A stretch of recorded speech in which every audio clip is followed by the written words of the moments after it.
안녕하세요. 야무지게 사는 여자입니다. 오늘은 자취 초보가 아니고요. 인생 초보에 대해서 말씀을 드리고 싶어가지고 카메라를 켰습니다. 전쟁에도 사랑은 한다고 하잖아요. 이런 시국에도 새 생명이 태어나더라고요. 제 지인이 아는 동생이 아기를 낳아서 축하도 되고 걱정도 되고 근데 너무 축하도 되고 그래서 팁을 주면서 여러분께도 팁을 드리면 좀 좋겠다. 그래서 이제 카메라를 켰습니다. 예쁜 아기가 태어났어요. 그 너무 축하하고 남편 되시는 분들 정신 없으실 거예요.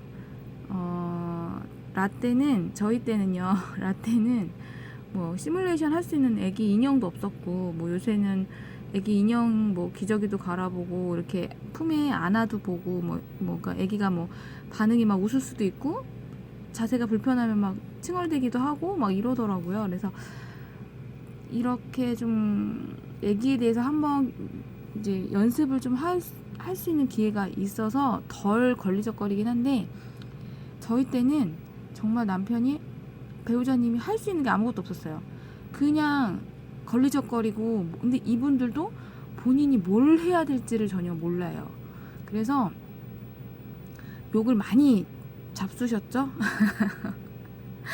그리고 어떻게 해야 될지도 모르고 만지면은 멍들 것 같고 힘 조절도 얼만큼 해야 될지도 모르고 그러니까 겁나서 한 1년 정도는 막 못 만진 사람들도 잘 못 만진 아빠들도 되게 많거든요. 근데 요새는 뭐 목욕도 다 시켜주고 뭐 엄마만큼 많이 좀 잘하는 편이기도 하고 TV 보니까 그 배우자님이 아기를 새벽까지 돌보고 아침에 일어났는데 그 신랑 되시는 배우자님이 아침에 이제 출근 전에 아기 거 용품을 싹 소독을 해놓고 출근을 하셨더라고요. 그러니까 서로 정신없고 아기 때문에 바쁘고 이러지만 저는 이분들의 사랑 전선엔 아무 이상이 없을 거라고 생각을 해요. 서로가 서로를 배려하고 사랑하시는 걸 계속 느끼기 때문에 되게 좋아 보였어요. 부럽기도 하고. 그러니까 예전에는 뭐 신랑 연봉이 얼마야? 부모님이 뭐 하셔? 이 학교 어디 나왔어? 막 이런 걸 가지고 이슈가 됐다면 결혼을 하고 난 친구들하고 만나서 얘기를 해보면 이런 걸 가지고 부러워하는 친구들은 거의 없어요. 그러니까 작은 사소한 배려. 신랑 연봉 1억이 넘었대. 그래서 그래. 그냥 그래. 이러다 하지만 새벽에 막 아기가 우는데 너네는 누가 일어나서 아기를 봐? 나는 새벽에 우리 신랑이 아기를 봐. 그럼 진심 대박 리얼 트루 애들이 다 부러워요. 야, 너 정말 시집 잘 갔다. 야, 니네 신랑 진짜 괜찮다. 진국이다. 이런 얘기를 되게 많이 하거든요. 그러니까 그런 것 같아요. 서로가 결혼을 한 게 문제가 아니라 결혼이 마지막이 아니라 결혼이 시작인 거.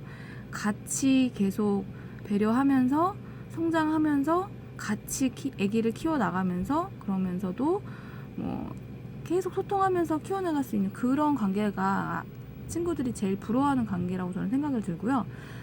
죄송해요. 서론이 너무 길었습니다. 제가 드리고 싶은 말씀은 지금 이 채널을 본 미래의 아빠, 미래의 남편 되시는 분들은 만약에 와이프가 배우자님이 아기를 낳았어.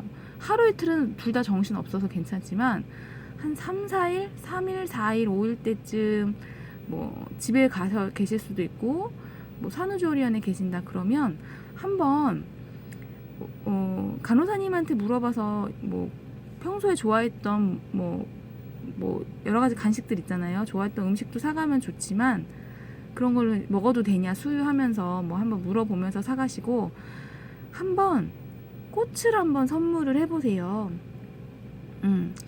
정말 기억이 많이 남을 겁니다. 그리고 꽃을 한번 꼭 선물하시라고 저는 말씀을 드리고 싶고 제가 이제 후배님한테도 팁을 드린 거예요. 다음에 갈 때 그냥 맨손으로 가지 말고 뭐 먹을 거 맛있는 것도 사가는 것도 당연히 좋고 필요하고 꼭 해야 되지만 평소 좋아하는 꽃이 있다면 그 꽃을 한번 선물을 해보세요. 아마 정말 좋아할 겁니다.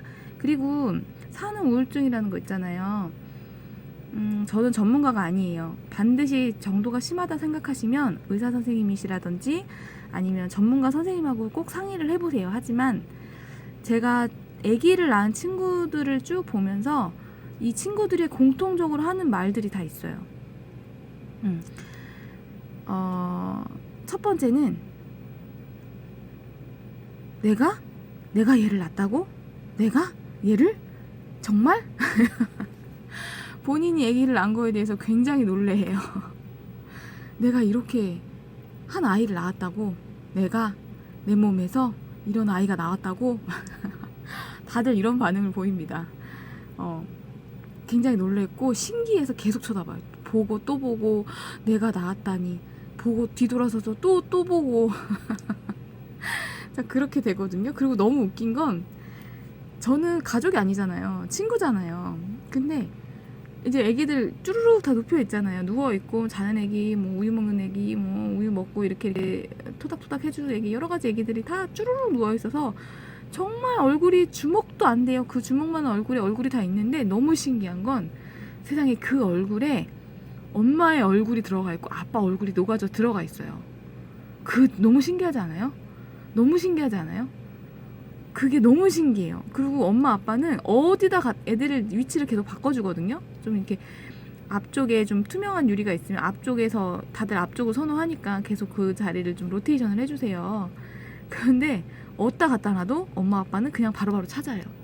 저는 그게 가장 신기했고, 두 번째는 좀 산후 우울증하고 관련이 된 건데, 갑자기 우리가 뭐 그냥 이제까지 뭐 몇십 년 살면서 그렇잖아요. 그냥 키가 좀 더 컸냐 안 컸냐, 살이 좀 쪘냐 빠졌냐지 이제까지 제 몸이 그렇게 얼굴이나 그렇게 뭐 급격하게 변하지는 않았잖아요. 근데 갑자기 급격하게 변하기 때문에 그거에 대해서 애들이 좀 놀라워하고 충격을 좀 받습니다.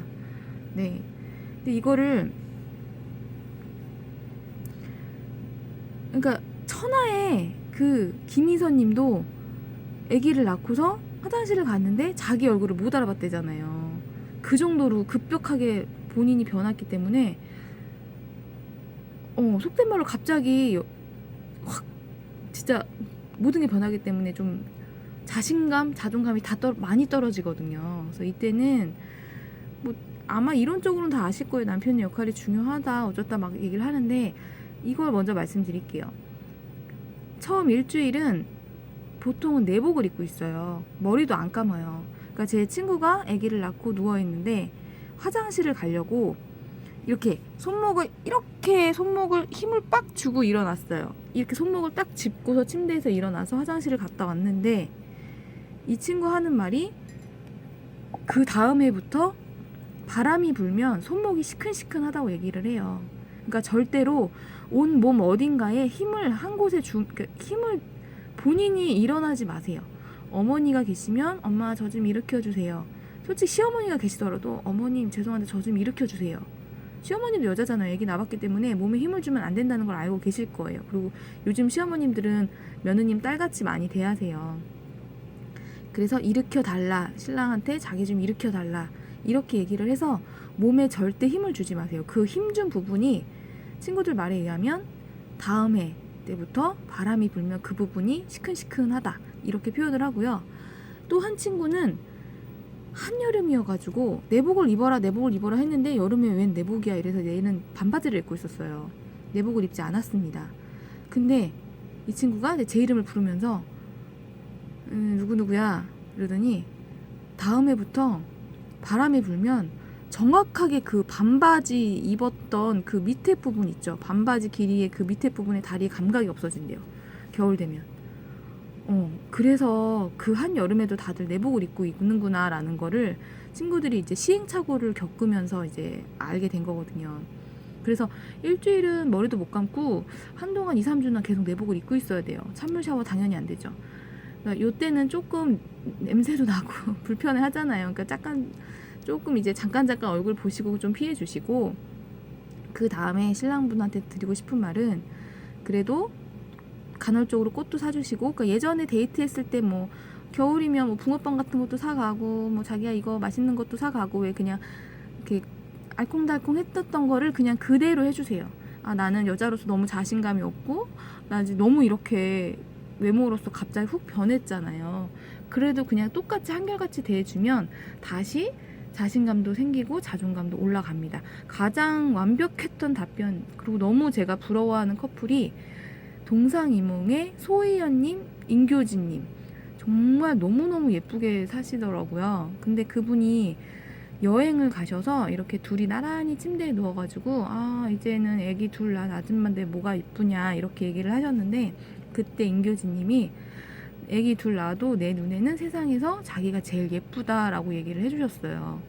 그 말이 정답인 것 같아요. 그리고 실제로 이렇게 촬영하시는 거 가끔 보면은, 지금은 잘 안 나오시긴 해서 아쉽긴 한데, 정말로 임교진님 눈에서 꿀이 떡떡, 이렇게 사랑 하트가 뚝뚝 떨어져요. 하트가 정말 이렇게 좋아해서 이렇게 지지징 해서 이렇게 정말 사랑스러운 눈으로 이렇게 쳐다보시는 거를 아기가 둘이 있는 지금도 그렇게 쳐다보시더라고요. 그리고 또 한 커플, 유명하신 커플 있잖아요. 최수종님, 하이라님 커플. 아직도 최수종님 눈에서는 그런 하트가 뚝뚝 떨어지는 눈빛으로 그 배우자님을 이렇게 바라보시고, 둘이 너무너무 그냥 소꿉놀이 하듯이 그렇게 사시잖아요. 그래서 그런 모습을 보여주면 다시 떨어졌던 자신감, 자존감이 게이지가 상승이 되면서 올라갑니다. 아주 한 예로 제 친구 중에 한 명이 이제 아기를 낳으면 다 배가 조금 나와요. 이렇게 배가 있으면 밑에 배가 조금 나옵니다. 그래서 일명 러브핸들이라고도 얘기를 하는데, 이 친구 아주 당당하게 살 빼라고 막, 우야 살 좀 빼야지, 야 근데 뱃살은 진짜 아무리 살을 빼줘도 안 빠진다, 막 이런 얘기를 하고 있었는데, 아주 당당하게 제 친구가, 아 이거 러브핸들 그랬더니, 우리 신랑이 이거 빼지 말래. 신랑 이거 빼면 서운해한다고, 빼지 말래 우리 신랑은, 이게 너무 귀엽대, 이제 이렇게 딱 얘기를 하고 넘어갔어요. 근데 너무 당돌한데 너무 귀엽지 않아요? 그래서 이렇게 자신감이 생기는 거죠. 왜 이 친구는 신랑이 빼지 말라고 했고, 둘이 너무너무 아직까지 신혼같이 살고 있고, 딱 이렇게 하니까. 그래서 그 얘기를 좀 드리고 싶었고, 또 하나의 팁은, 계단이 이렇게 있잖아요. 계단을 우리 보통 어떻게 내려가세요? 이렇게 한 개씩 내려가잖아요.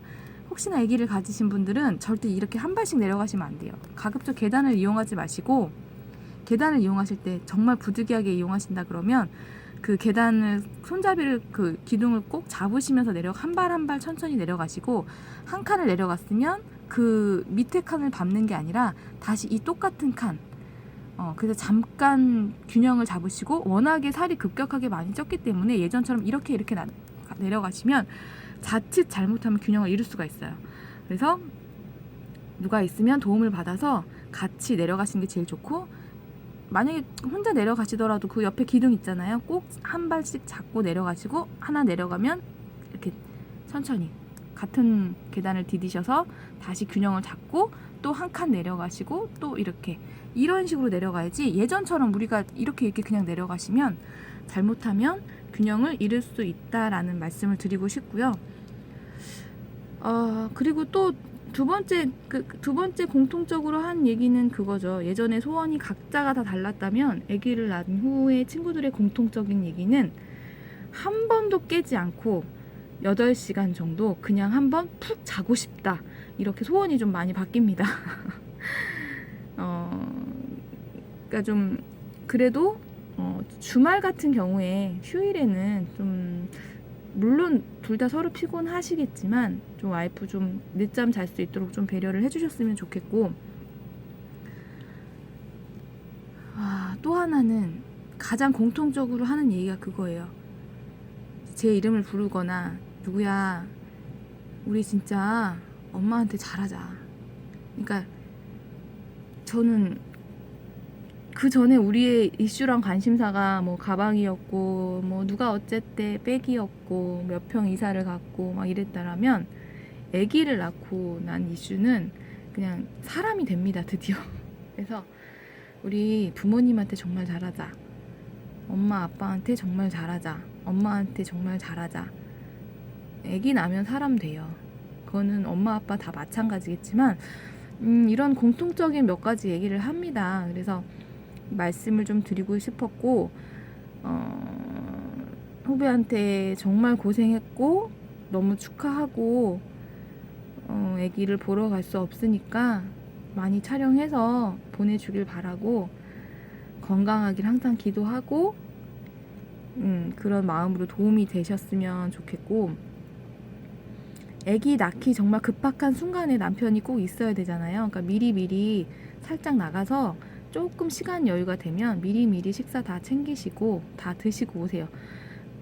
같이 긴장하다가 정말 있어야 되는 순간에 정말 막 몇 끼를 막 두세 끼를 건너뛰다 보면 배고파서 잠깐 먹고 오면 욕 먹을 수 있으니까 미리미리 이런 것 좀 챙겨주시고, 또 애기 기르면서 또 팁이 있으면 좀 드릴게요. 도움이 좀 되셨으면 좋겠고, 그러니까 한 일주일은 머리도 못 감고 샤워도 못 하기 때문에 잠깐 피해주고 살짝 보고 오시면 되고, 아예 못 보게 한 친구도 있었어요. 일주일 동안 아예 오지 말라고, 자기 이런 모습을 보여주기 싫다고.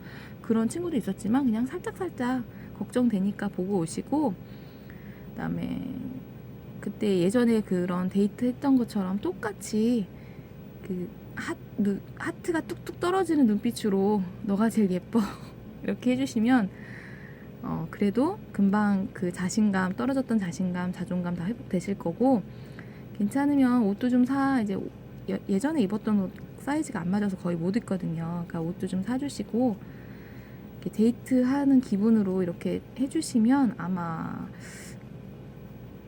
좀 덜 그 산후 우울증을 겪지 않을까. 다른 것들은 모르겠어요. 솔직히 저는 애기 안 낳아봐서 모르겠는데, 이제 애기 난 친구들하고 얘기를 들어보면 다들 이런 공통적인 얘기를 많이 합니다. 그래서 그 얘기를 조금 도움이 되고자 만들었고, 오늘 영상은 자취 초보는 아니고 그냥 인생 초보? 애기를 낳으신 분들, 곧 낳으실 분들, 결혼하실 분들한테 좀 도움이 됐으면 좋겠어요. 좋은 하루 되세요. 감사합니다.